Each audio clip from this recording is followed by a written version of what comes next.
inshallah. I wanted to ask because I'm learning myself and I've not come to a conclusion myself. So I've seen opinions of different scholars, and quite a few of the scholars, they raised this point that democracy itself is not a new concept in Islam.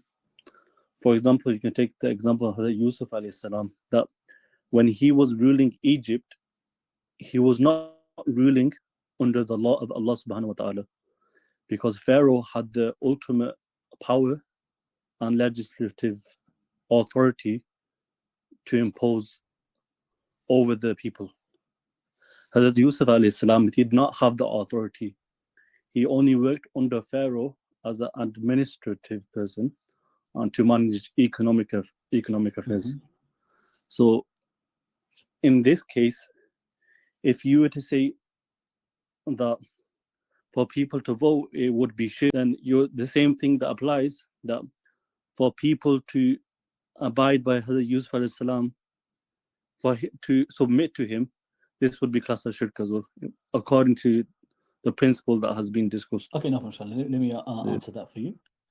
So you might not have been here before, but I have addressed the story of Yusuf alayhi salam already, but I will quickly respond to this, inshallah. So first of all, what we talk about Yusuf alayhi salam, this was not democracy, and it's not related to democracy as such. The concept of ruling has existed before democracy, and there have been rulers and countries and nations throughout history, both Islamic and non-Islamic, and there are rules governing what you can and can't do within government. Now, the case of Yusuf alayhi salam, it is true he was not the overall king of Egypt. That was not the case, and nobody's suggesting that was the case, or that it would make a difference. It would be wrong, however, to say that he ruled by other than the law of Allah. There's no evidence to suggest that.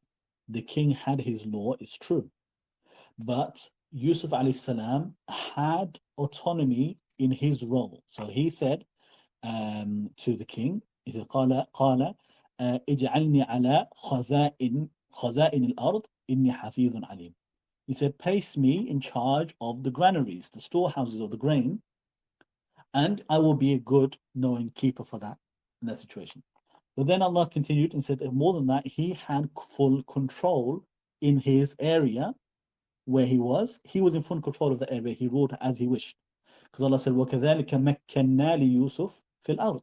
So that we established Yusuf with Tamkeen in the earth. So Tamkeen is when you have full control, full authority.